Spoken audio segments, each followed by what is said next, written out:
मराठा समाजाचं नुकसान कुठल्याही दुसऱ्या समाजाच्या नेत्यांनी नाही केलेलं, ते मराठा समाजाच्या नेत्यांनी ठरवून केलेलं आणि अजून ठरवून चालू आहे.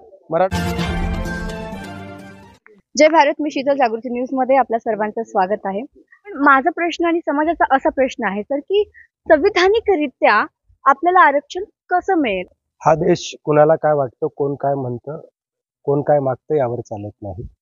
हा भारतीय संविधानानुसार चालतो आणि भारतीय संविधानामध्ये अर्थात Indian constitution reservation means representation, ते प्रतिनिधित्व आहे आणि त्याला ते ज्याला मिळालं नाही त्याला ते दिलं जातं. त्याचे निकष आहेत. SC STचे जसे निकष आहेत तसे OBCचे सुद्धा निकष आहेत. त्यासाठी SC BC सोशली आणि एज्युकेशनली बॅकवर्ड असे 26 निकष आहेत. त्यापैकी 13 निकष जे पूर्ण करतील ते इंदिरा साहनी प्रकरणानुसार, राज्य मागासवर्गीय आयोगानुसार, संविधानिक दर्जानुसार त्याला OBCत समावेश करण्याचा अधिकार राज्य सरकारला आहे आणि तो केंद्र सरकारला पाठवून देणे 105व्या घटनादुरुस्तीनुसार.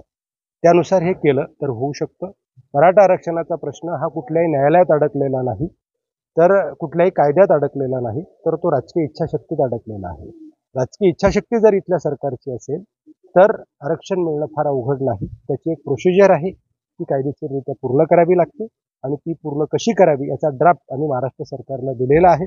अनेक वेळा मुख्यमंत्र्यांशी, उपमुख्यमंत्र्यांशी बैठका होऊन आम्ही सांगितलेलं आहे की या पद्धतीनं मराठा आरक्षण मिळू शकतं आणि मराठा समाज हा OBCला पात्र आहे आणि तो मराठा समाजाचा घटनादत्त अधिकार आहे, तोही आम्ही सांगितलेला आहे. आरक्षण मुद्द्यावरती भांडतोय, पण खरंच आज आरक्षण शिल्लक राहिले का?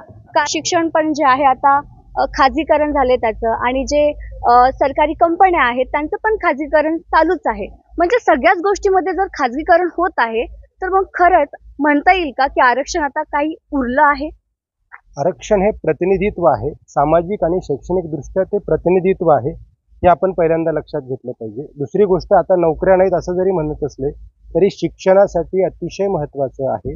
कारण शिक्षणात जर तफावत बघितली, शेवटी सोशली आणि एज्युकेशनली जरी म्हणत असलो आपण, त्याला पर्यायी इकॉनॉमिकली येतं.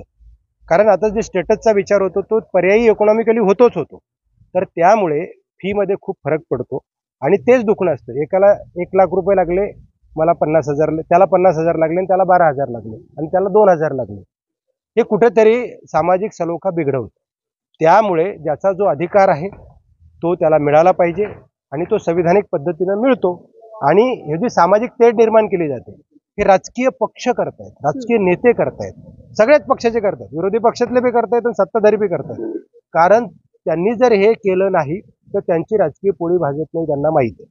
मराठा समाजाला जर OBC मध्ये घेतलं तर इथली सामाजिक आणि राजकीय समीकरणं बदलतील, ही भीती आहे इथल्या प्रस्थापित नेत्यांना. मराठा समाजाचं नुकसान कुठल्याही दुसऱ्या समाजाच्या नेत्यांनी नाही केलेलं, ते मराठा समाजाच्या नेत्यांनी ठरवून केलेलं आणि अजून ठरवून चालू आहे. मराठा समाजाला गरीब धरणं वापरून घेणं हा प्रकार चालू आहे. त्यांना माहिती आहे, हे जर स्वतःला आज जे स्वतःला पाटील देशमुख कमी समजत नव्हते ते आज स्वतःला मागास समजायला लागले आणि उद्या हे OBCत आले, हे सगळे समीकरण बदलून टाकतील इथले आणि इथले आपल्या पोळ्या भाजणार नाहीत, म्हणून त्यांना ते करायचं नाही, असं त्याचा स्पष्ट अर्थ आहे. जातींमध्ये समाजामध्ये तेढ निर्माण करायची म्हणजे हे जे सध्या मंत्री बोलत असतील किंवा काही खासदार आमदार बोलत असतील, केंद्रातले मंत्री बोलत असतील, ते ठरवून चाललेलं आहे.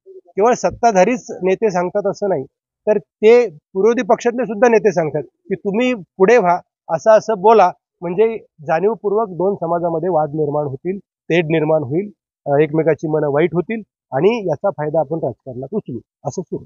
जसं तुम्ही सर म्हणालात की हे नेत्यांनी ठरवून केलेलं काम आहे, ठीक आहे, आणि कदाचित समाजाला आपल्या माहिती नसावं हे, आणि तुम्ही जसे विचारवंत अभ्यासक जेव्हा सांगता तेव्हा लोकांना ह्या गोष्टी कळतायत.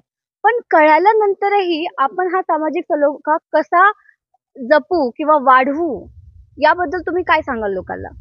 मुद्दा कसा आहे की अनेक वर्षाची बौद्धिक गुलामगिरी या देशात आहे. या देशात जाती व्यवस्था होती, या देशात वर्ण व्यवस्था होती, जातीच्या नावानं शोषण झालं होतं. ती सहजासहजी निघणार नाही हे माहीत आहे, परंतु बऱ्यापैकी मराठा सेवा संघाची स्थापना झाली, संभाजी ब्रिगेडची स्थापना झाली, 32 कक्षाची स्थापना झाली. आम्ही 33 वर्षापासून ही जमीन भुसभुशीत करण्याचं काम करतो, हे सांगण्याचं काम करतो, इथे सामाजिक सलोखा निर्माण करण्याचं काम करतो आणि तो चांगल्या प्रकारे तयार झालेला असताना परत एकदा असे वाद निर्माण करतायत. म्हणून आम्ही सामाजिक सलोखा परिषद जी आज घेतल्या गेली, मग आमचे जाधव साहेब असतील, कदम साहेब असतील, अभिमन्यू पवार असतील किंवा हे सगळेच आयोजक मंडळी असतील, की यांनी जाणीवपूर्वक म्हणजे जागतिक पातळीवर मी तरी म्हणतो अशा टायटलखाली आजपर्यंत अशी सामाजिक सलोखा परिषद झालेली नाही. जगातली ही पहिली परिषद आहे की जी आपल्या भारतात होणं अपेक्षित होतं. जशी गोलमेज परिषदा इंग्लंडमध्ये झाल्या होत्या, त्या अपेक्षित होत्या, आवश्यक होत्या, तशी ही आवश्यक आहे. ही सुरुवात आहे.